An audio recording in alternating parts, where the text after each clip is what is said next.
The world needs Bhutan. I think more than Bhutan needs the world. The world needs to know this way of thinking, this way of behaving. We can make a list. It seems superficial to say low carbon footprint, Buddhist spirituality, community, kindness. They seem like words, but they're not just words. Here, they are real way of living, and the world needs to pay attention. So I'm here with our entrepreneur podcast, and today we have a very special guest from the US, Mr. Bill. I would not want to introduce everything about him because I would want to know more from you.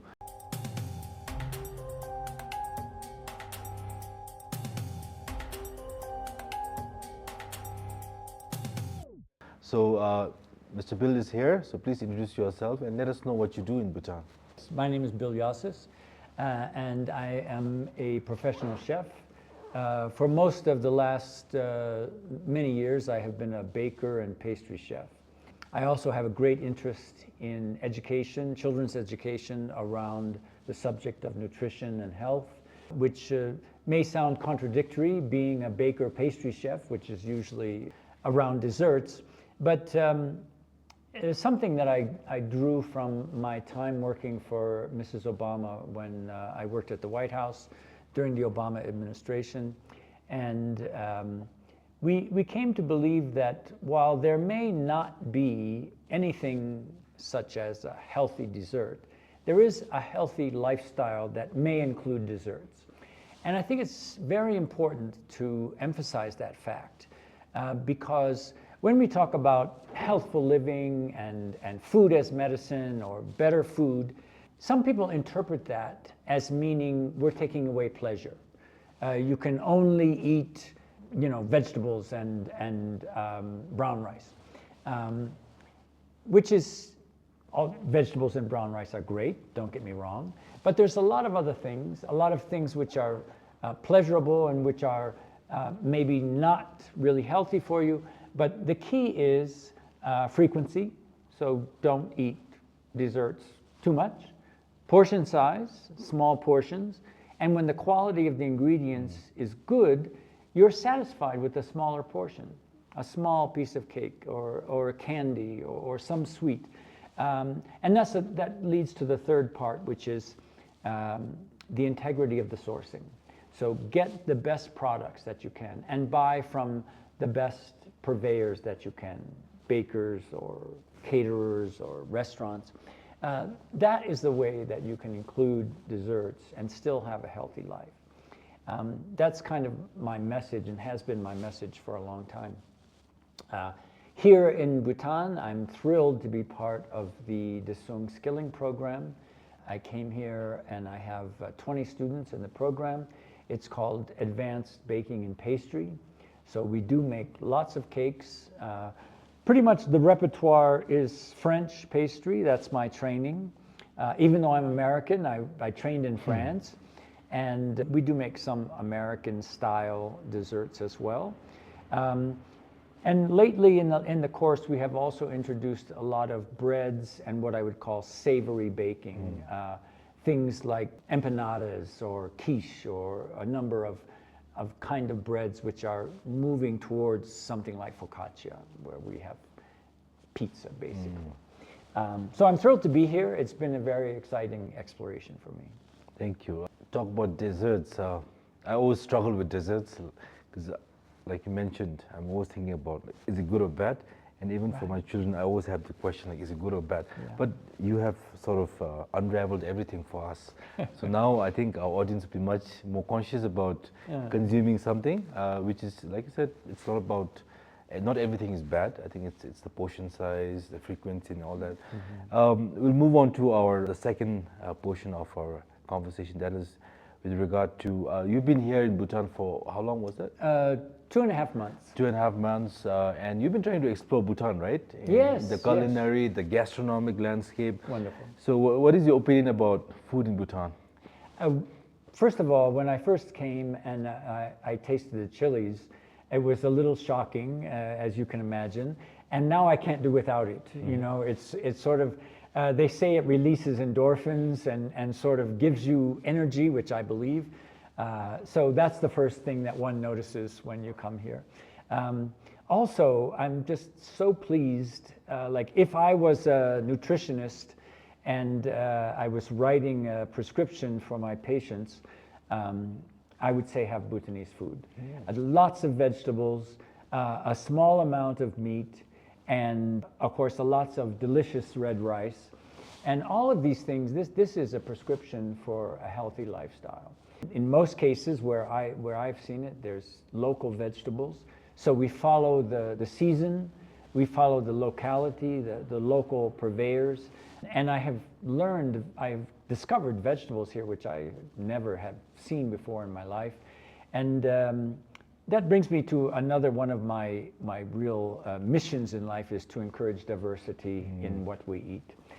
It's not what you had one day, whether you had a chocolate bar or whether you had a fried chicken. It's what you eat over a lifetime. It's days, weeks, months, and how you pace yourself, what you are consuming is what can lead to better health. And certainly in Bhutan, there's so many choices, so many places and there's some Western influence. I think I see many pizzas, very well-made pizza, breads, which I don't believe is typically Bhutanese, except maybe for some of the Indian breads like naan. But pretty much wherever you go, you can eat well and you can eat in a healthy way.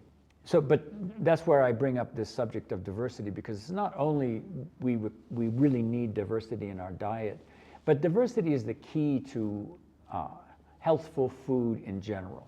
So as a chef, I'm very interested in the agricultural practices. And it's very important that diversity be part of an agricultural program.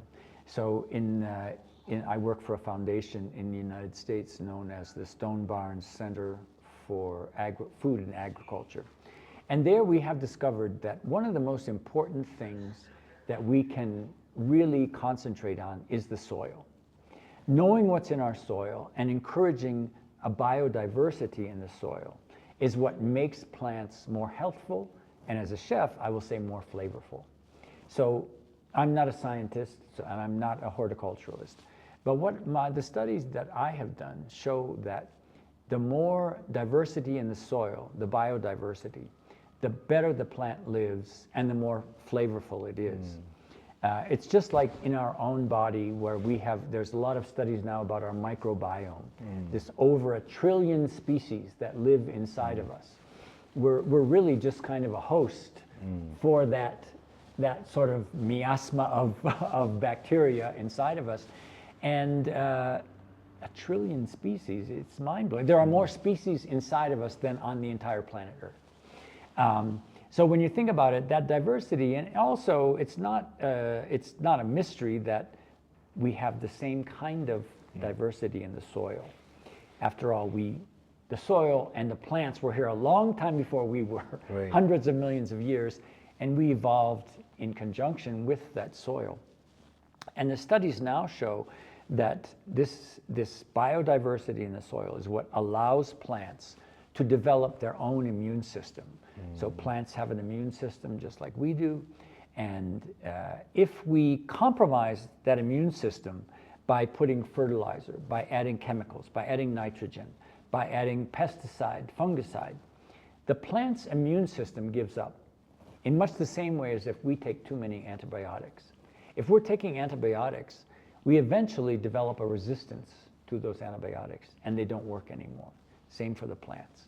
If we are constantly feeding them these artificial means, these synthetic means of protecting themselves, the plant gives up. On the contrary, what we do at Stone Barns is we only use natural compost, some minerals as well, like crab meal and some ground up oyster shells for minerals.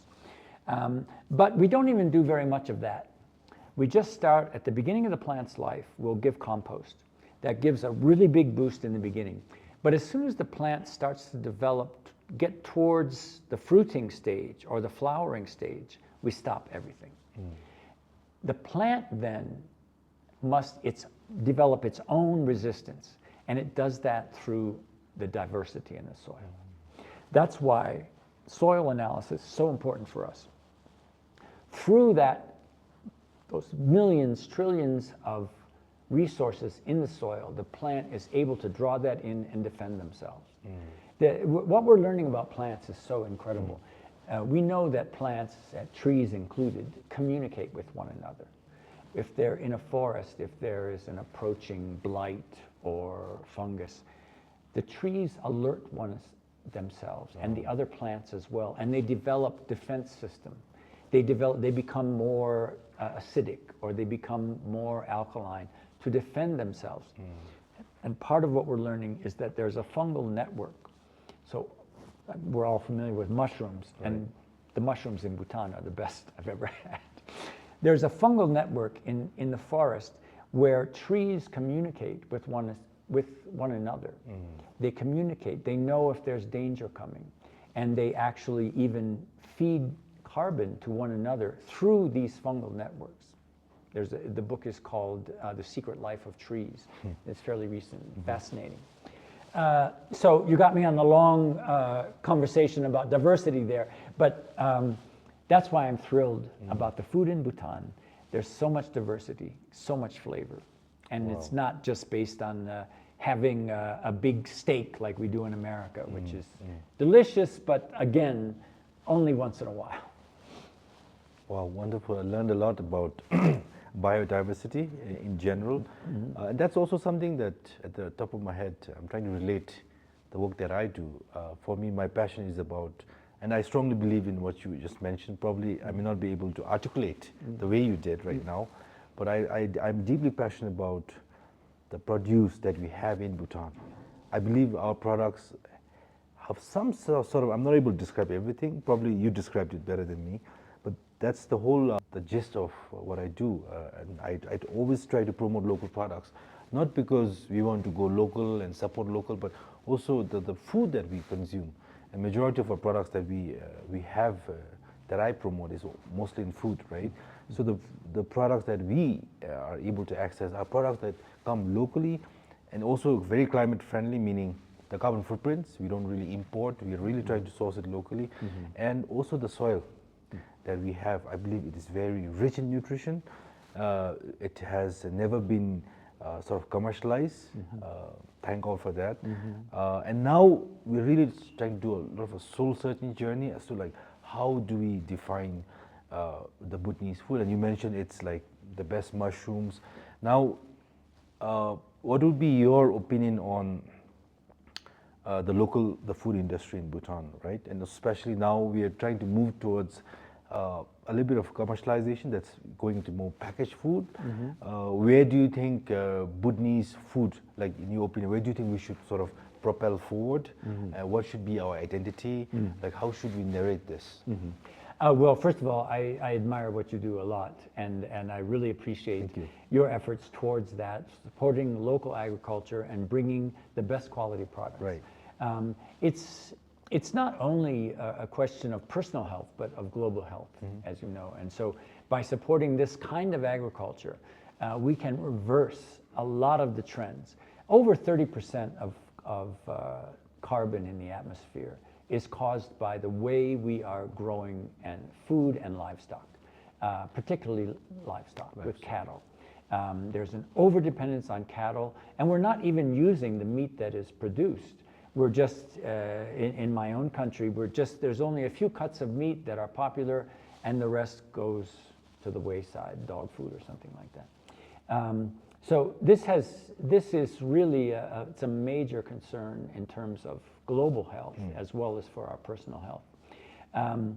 So what I'm finding is there's these incredible products available in the market, and they're not always available. I mean, there's a strawberry grower in Bhutan who has fantastic strawberries, but it's only available a month or two. Well, so be it. Let's look for the next thing. Like right now, there are fantastic sweet potatoes. Right. The sweet potatoes in Bhutan are some of the best I've ever had. So in the class, in the DSP class, we're making this beautiful purple sweet potato bread. There's something about potatoes and bread that make it soft and really luscious, a crust on the outside but soft on the inside. They're wonderful. As Julia Child used to say, if I do say so myself. And another thing I find exciting about Bhutan is there's certainly this culinary heritage. There's this pride in the local products, in cooking. Restaurants are popular here, but also home cooking is very popular. I can see many people just spend a lot of time on drying, storing, marinating, adding the certain mix, the special mix of spices and chilies, and sometimes even bringing in Indian curries and these dals, which are D-A-L-S, so popular and so delicious. Those are all things which make for a really wonderful culinary experience in Bhutan, and which are so exciting for a chef to discover.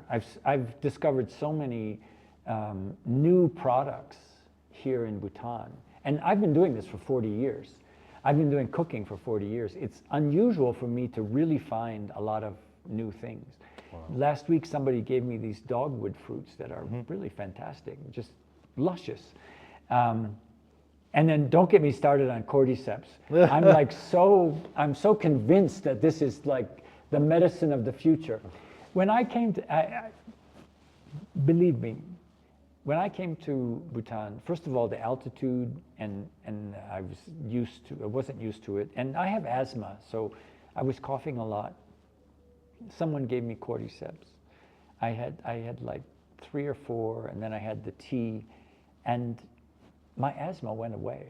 Wow. So, okay, we can say maybe it's a placebo effect. Yeah. But I don't think asthma is really treated with placebos. I've had it for a long time. And I took the Western medicine, albuterol, this spray. Didn't help.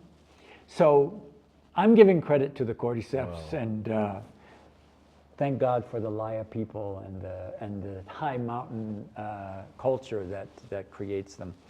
But that's just one example of this incredible Bhutanese culture and history that I want to celebrate.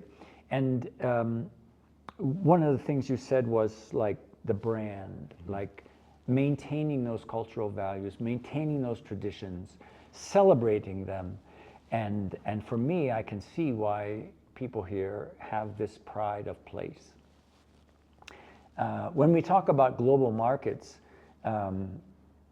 Bhutan already has a brand, and it's a very powerful one. I'm not saying people around the world in the global market recognize all the intricacies, all the subtleties, but they know Bhutan. They know the name. And the one thing that stands out, and it's a powerful message, is the negative carbon impact. No one else has it. No one. On a globe of 7 billion people, only one country has achieved that.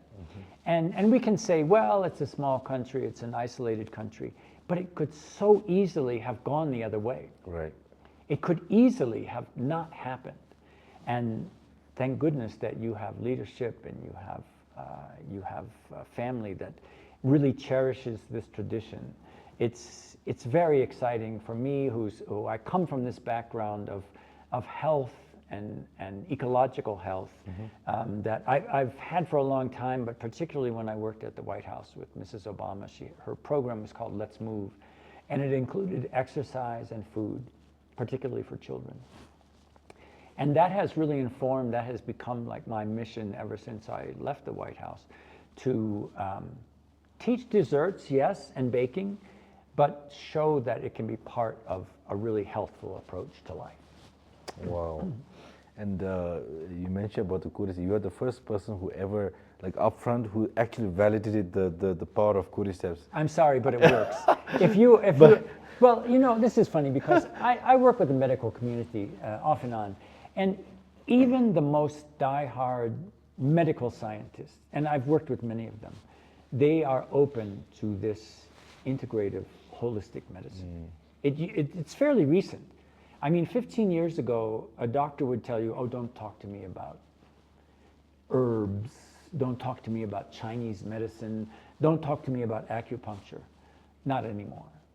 They maybe don't know why, because unfortunately it's not really studied enough in medical school. But some things work. So speaking about this, I mean, probably in the West they call it the TCM, the traditional Chinese medicine. Yeah. Right? And Bhutan, I think Bhutan has always been the word we were actually called Menjong, which means the country of the herbs in south in the Himalayan region, right? And that's one area that I feel like Bhutan could really leverage and really get this out of. And actually, this could be I always say Bhutan has this humongous opportunity. It's a gift to the world, you know. Yeah. It's just that we haven't really explored enough right now. Yeah. But also understanding that this could probably redefine, you know, wellness and health. Yes.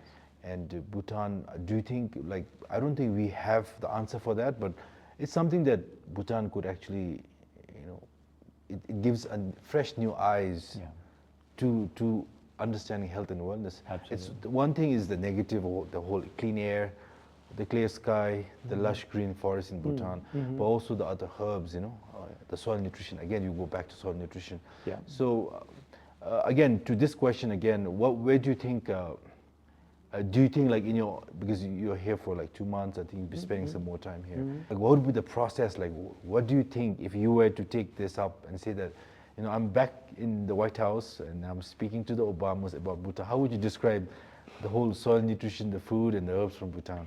Well, let me start with the 300,000 level foot view. You know, I asked doctors, why is that? You know, right now there's only 2 medical schools in the United States where actually cooking and food are taught to medical students. So how can a doctor really give advice to his patients about how to eat if they don't know how to cook? You know, there's a real gap, and we're in 2024. You know, how long is it going to take to catch up? So I asked other doctors who are interested in this, and they said, you know, the field of medicine is based on pathology. We study disease and how to cure it. It's not the other way around. We never discover, there's no medical field that studies wellness. If you're well, fine, you're not my customer. Got it. And I don't mean to, I'm not being cynical. I'm not saying that they don't care about our wellness. They do. Doctors are devoted. It's a really hard job. But the whole science is based on pathology. It's based on disease. How can we, you know, ease this disease? It's only recently in cancer treatment where immunology, or the patient's own immune system, is accessed to cure cancer, which it does. I mean, there's also genetic studies, certain genetic background that we have, which can help us to cure our own cancer. But there are many cancer medicines now which are not just radiation and chemotherapy. They are enabling your own immune system to cure.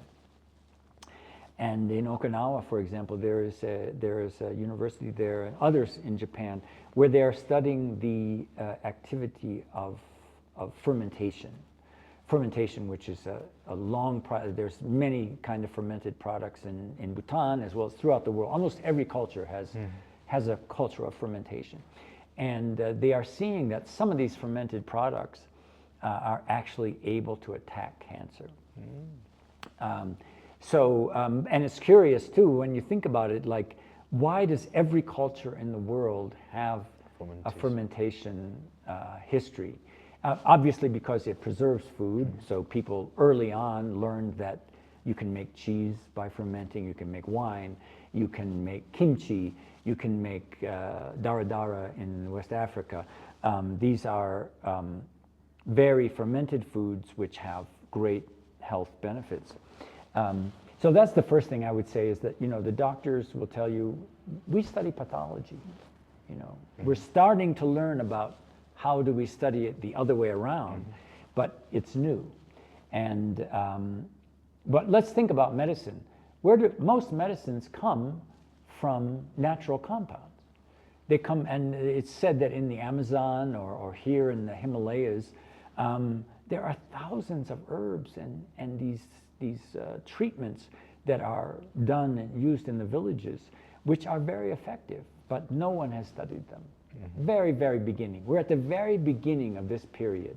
So I agree with you that that is something that Bhutan can leverage. And as you said, it's already part of the culture. So in Africa, I worked on a project in Africa, and one of the great vegetables sold there is moringa. And so when I go to stores, I go to your store, I go to many stores in Bhutan, there is moringa available. It's a green vegetable, it's delicious. I presume that it's added into many of the curries that I have, and same in West Africa. Turmeric is big, trendy now, is trendy everywhere, and depending on the quality, and I see it here in so many places. So these are things which Bhutanese have eaten for hundreds of years, maybe more, and which really lend themselves to feeling better and just living better. Wow. I think we did cover up about the food systems in Bhutan, the potential that Bhutan has. Moving forward with your Project Hope, what are the plans? Like, where do you think, especially like, because the food is such a huge topic. We're talking about the wellness, we're talking about culinary, we're talking about traditional food, fermented food, we're talking about beverage. There's a huge gamut of categories over there, right? So where do you think, I wouldn't say where, but what do you think where do you think you would want to plan ahead, like especially for Project Hope? I would love to encourage an expansion of that program. I think there's so many skills that really the world's chefs are just learning now.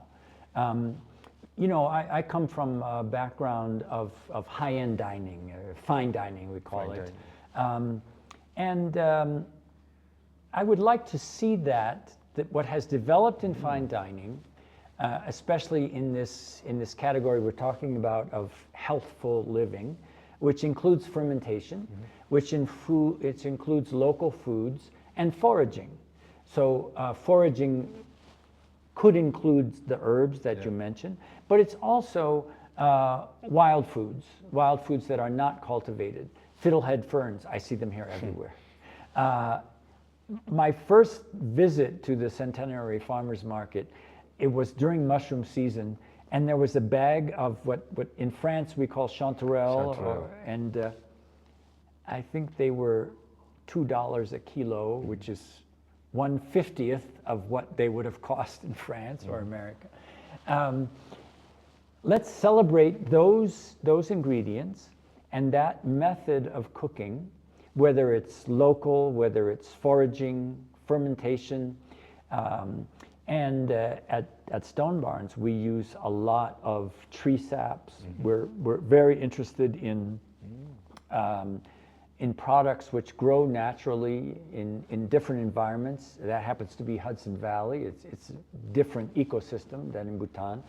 But I'm dying to learn more about these traditional medicines and just traditional dishes in the villages that you know, the grandmothers know about, but have not really been explored. So that would be an area I'd love to see that kind of study become part of the DSP program, which I'm a big booster for. I don't know of any other country in the world that has this program for its young people. Every country you go to, you hear about youth unemployment. Oh, what can we do? 25%. The youth are in the streets. Well, here it seems like somebody just said, well, let's have a vocational program. Amazing. I mean, it's really quite simple when you think of it. And yet, so many other countries have not come to that conclusion. So I think it's an absolutely fantastic program. It's, as they say, it's a skill set and a mindset.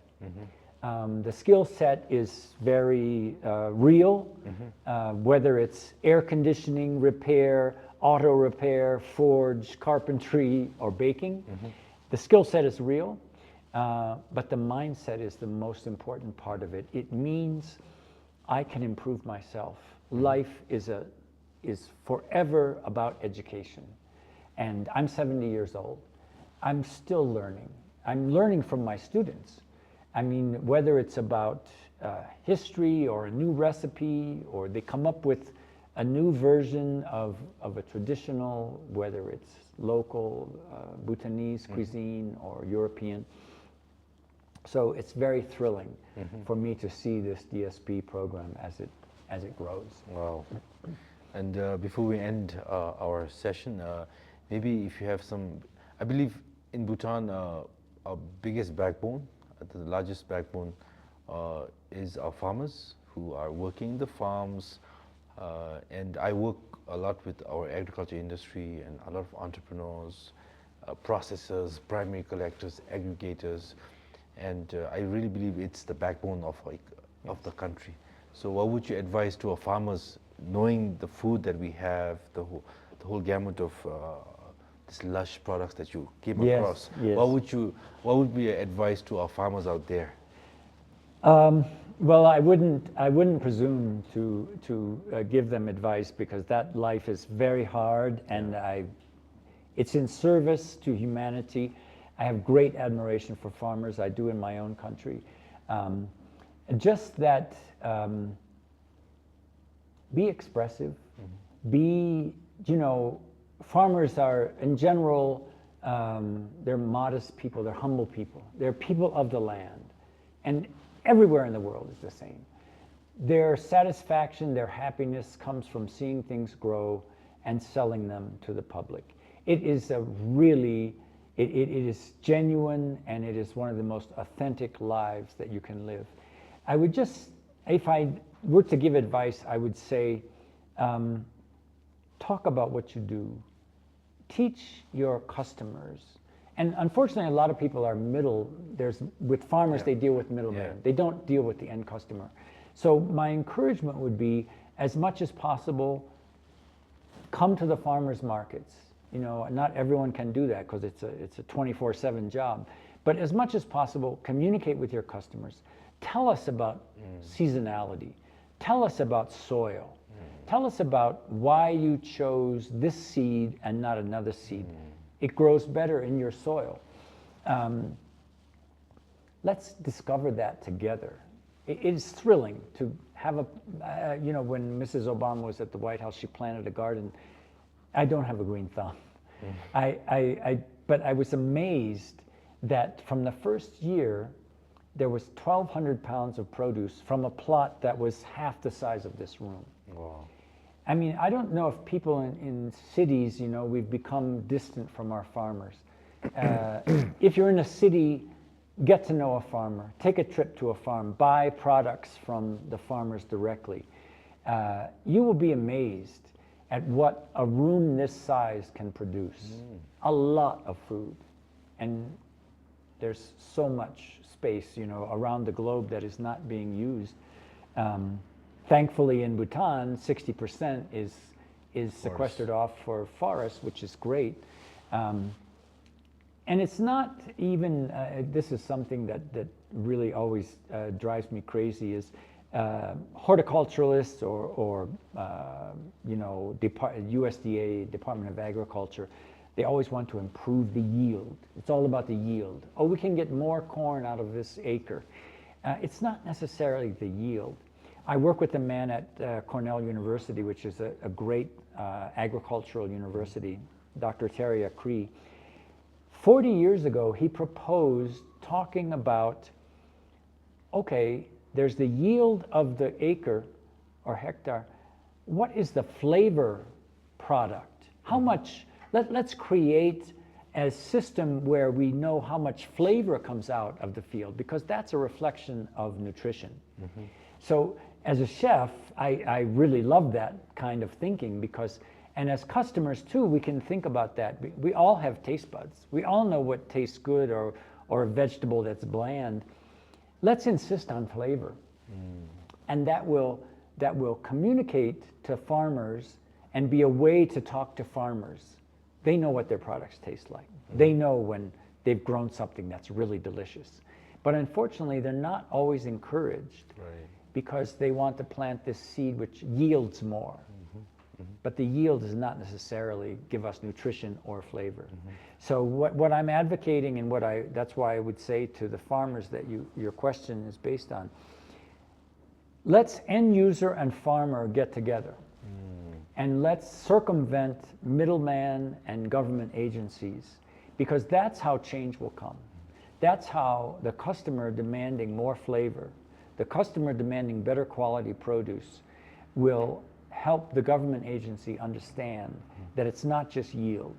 It will help the middleman understand that it's not just packageability.